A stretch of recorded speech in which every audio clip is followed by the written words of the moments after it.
Hello everyone and welcome to Literature Unbound. In today's video, we will be talking about Anglo-Saxon Era, ranging from 410 AD to 1066 AD. The Anglo-Saxon Era is one of the most formative years in the history of English literature and culture. And in this lecture, we will journey over 6 centuries of transformation from invading tribes to English language and literature birth. Now, by the end of this lecture, you will understand how Anglo-Saxons have laid the foundation for what we call Old English literature.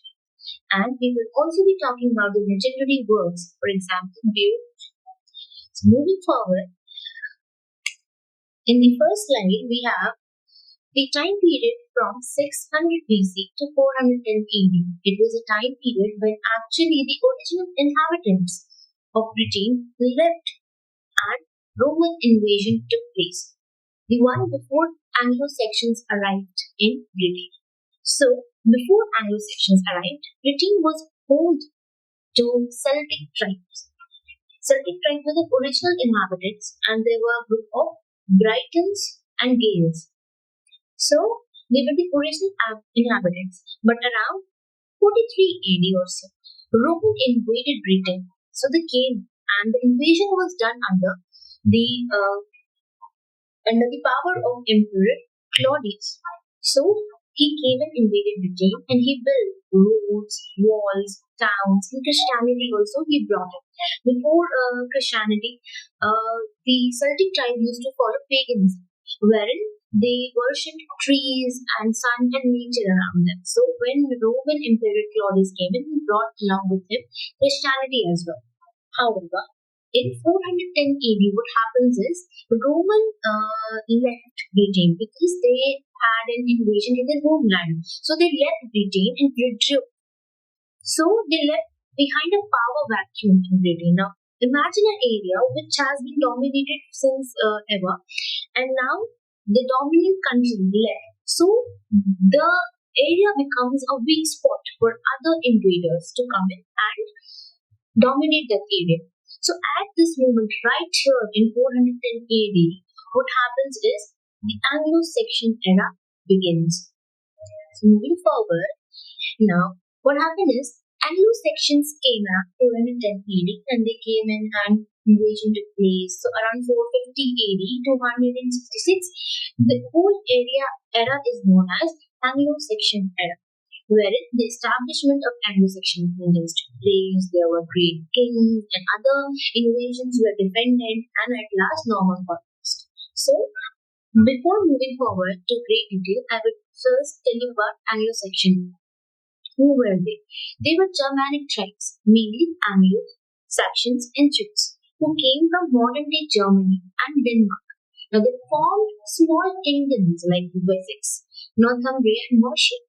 And over the time, these kingdoms unified under strong rulers like King Alfred the Great, who ruled from 871 AD to 899 AD. And he also defended Vikings. He defended Britain from Vikings invasion. The Viking invasion took place around 787 AD. Okay, now around 1066 AD, what happens is the era comes to an end with Norman conquest, which was led by William the Conqueror. So we will be moving brief into great detail into this Norman conquest part, how this whole thing happened. So let's move forward to the next slide. Now, during before Norman conquest, our king was Edward the Confessor. See, after the death of Edward the Confessor, Harold Godwinson becomes the king. Now, what happens is Harold Godwinson became the king, and his claim of becoming the king was challenged by William the Conqueror. He was Duke of Normandy. Edward did not have any child. That's why this whole who will take over the power, who will take over the throne argument began. So what happens when Harold Robinson and William, they both went into a fight. William attacked Harold and he did a very clever tactic. Now, in Battle of Hastings, which took place in 1066 AD, William said that he spread a rumor that Harold is dead. Now, his army on hearing this news came forward and they left all their shields. So William used this technique to attack the army, and he had a secret person who used to fire a bow. So he had archer over his hiding, and when Harald, to prove that I am not dead to his army, to prove that he is not dead to his army, he came forward and removed his shield. The archer's hiding shot him, and this is how Harald died. And this led to Norman conquest. Since William was Duke of Normandy, the invasion was known as Norman conquest. Now, this even completely changed English society, politically as well, linguistically also, and culturally also. What happened is there was a merger of Anglo-Saxons and Norman traditions. So, this is how Anglo-Saxon era came to an end. So this was all historical part of the slide of the era, what happens in the background, how the wars were held. What about the literary area? So moving forward to the literary area, there are four major manuscripts over here. Now, this era, in this part, we will be exploring the literary treasures of the era, which are preserved in four major poetic manuscripts. These are the manuscripts, the manuscripts are the reason we know more about the poetry of Anglo-Saxon era. The first one is Exeter Book, then Junius manuscript, Versity, and Bewell manuscript. So moving forward, Exeter manuscript. Extra manuscript is a rich collection of 94 riddles, poems like Christ 1, Christ 2, Christ 3. It also includes the works of Xenophon. He was a very well-known poet of the era, and also have elegies like The Wanderer and The Seafarer. These are the two very famous elegies of Anglo-Saxon era. Next is Junius manuscript. Julius manuscript contains biblical poems and works attributed to Cardinal. Cardinal is also a very known poet of that era. So this manuscript contains works which are attributed to Cardinal and biblical poems also. Now it is often considered the first English poet. Cardinal is often considered the first English poet. Next is Versity. Now, Versity book is a book of prose and poetry, and it contains a very well-known work that's The Dream of the Ruby, and it is also contains work of Cindy. Now, what happened is The Dream of the Ruby. This work is one of the earliest Christian versions in English. Now, I said with Romans came Christianity. So people tilted towards Christianity and their culture. Now, this reflected in the works as well. The Dream of the Ruby is a word which is known as one of the earliest Christian vision in English words, written in English words. This is Old English, okay? Old English words. Next is our Bewell manuscript. The Bewell manuscript, once again, yes, Bewell manuscript is also known as Novel Codex, and it is crown jewel. This manuscript is the crown jewel and contains works like Bewell and Judith. These four manuscripts are windows into the poetic soul of the early England. Moving forward, we will be talking about the Old English literature, how the verses were written, what were the characteristics of the verses.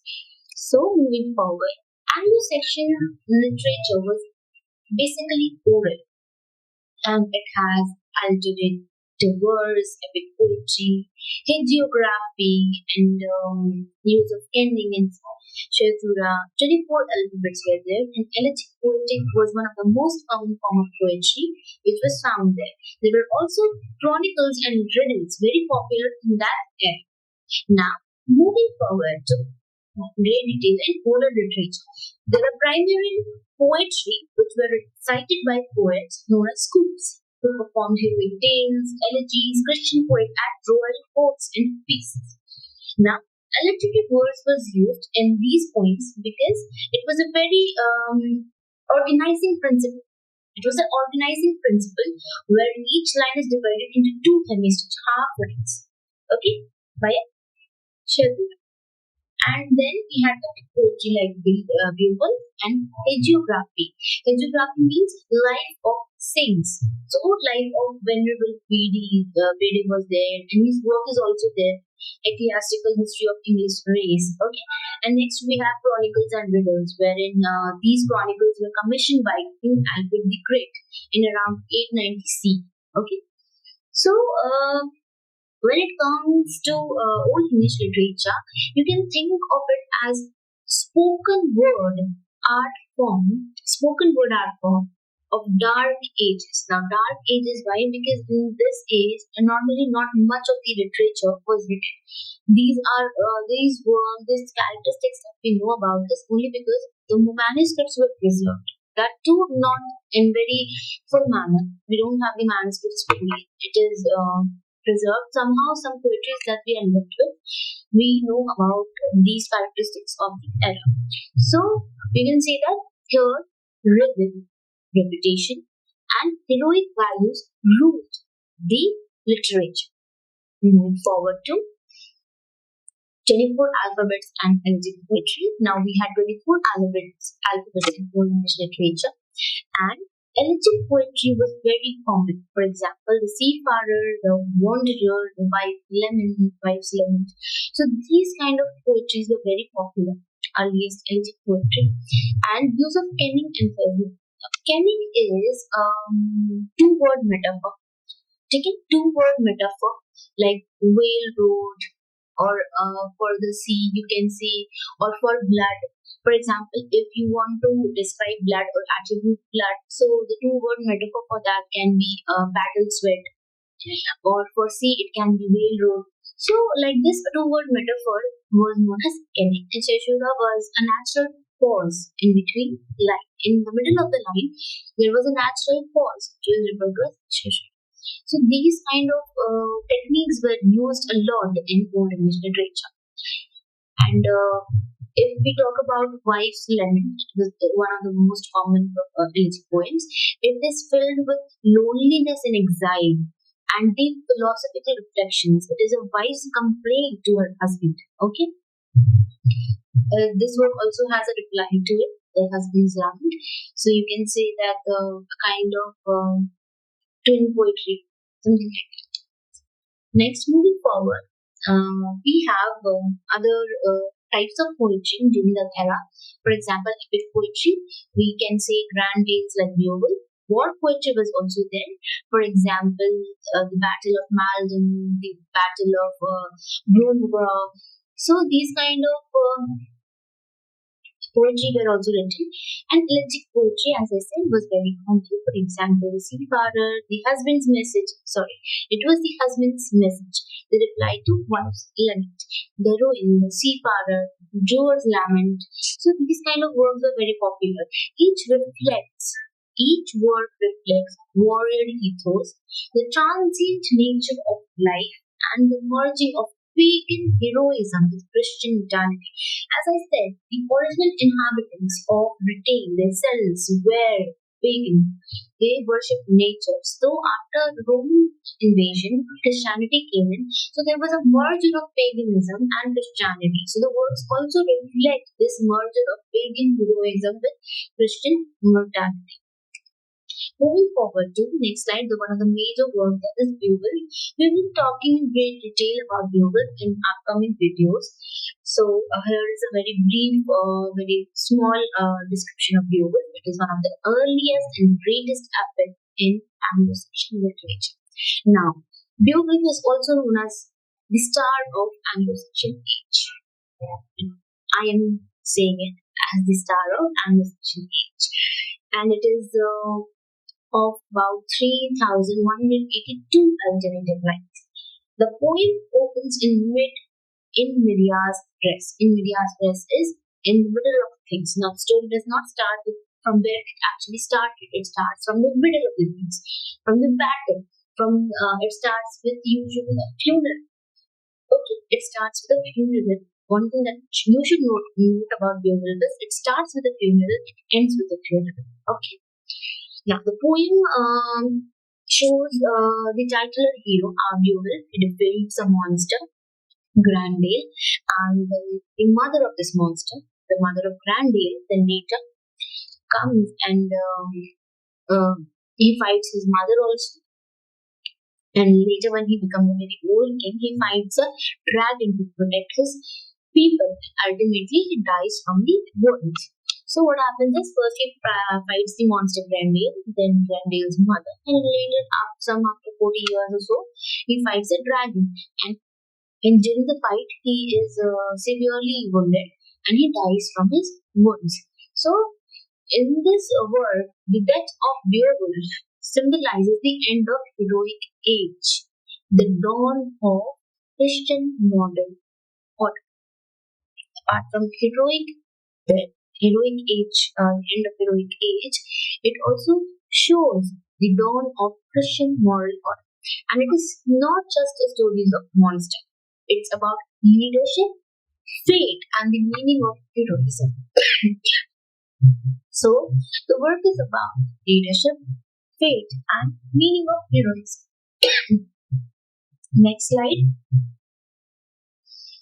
Some of the authors of Old English literature is Cadman, who is known as the first English poet, and he was inspired by divine vision to compose hymns. Next, we have Wilson, who wrote martyrology, and it is known for his sermons. It is also known as Sermons of Wolf. Now we have Cineville. So don't confuse Sermons of Wolf as written by Cineville. It is written by Wolf. Cineville was also a poet, and his signed works are Christ 2, Juliana, Dream of the Rope, and some of the works attributed to him are The Phoenix, Judith, Fate of Apostles, Juliana. So these works are attributed to him. Now these writers helped move English poetry from oral tradition to written religious expressions. Because of these writers only, the oral tradition shifted to written religious expression. Next one of the major writers is Venerable Bede. He wrote in Latin, and he is also known as the father of English history. Father of English history is Venerable Bede, and he wrote a work known as Ecclesiastical History of English Race. So it is in Latin known as Historia Ecclesiastica Gentia Anglorum in 1731 AD. Now what happens is the work talks about the life of Christ. There are chapters from Bible, pictures of nature and society. So his work combines history, faith and culture, giving us an invaluable insight into early Christian England. Got it? Next is Alfred the Great. Now, Alfred the Great is not only a warrior king, but he was also a scholar. He translated many books from Latin to English. So it is because of him that many works in English are known and many works we have read. He was a very great king, and apart from that, he was a very great scholar. Under his leadership, his command, the very great chronicle, the historical report of English, was commissioned, which is known as Anglo-Saxon Chronicle. He commissioned this Anglo-Saxon Chronicle, which is known as one of the earliest historical reports in English. And he also translated Ecclesiastical History of English Race, Pastoral Care or Pastoral Rule, Consolation of Philosophy, etc. etc. And Consolation of Philosophy is a work by Boethius. Okay. So Alfred the Great made his vision. So Alfred's vision, made English a language of learning, not just trade. So it was his vision which made English a language of learning and not just war. So here we come to the end of the lecture, and this was all about Anglo-Saxon era, a time of warriors and monks, of oral bards and written chronicles. It is the soil from which English literature first grew. Now, in the next upcoming lectures, we will be talking in great detail about Beowulf, and then moving forward to how this foundation of Anglo-Saxon era evolved into Anglo-Norman and Middle English, wherein we will talk about Chaucer and birth of modern English. So, thank you for watching the video, and if you enjoyed this, don't forget to like, share, and subscribe for more lectures on English literature. Thank you.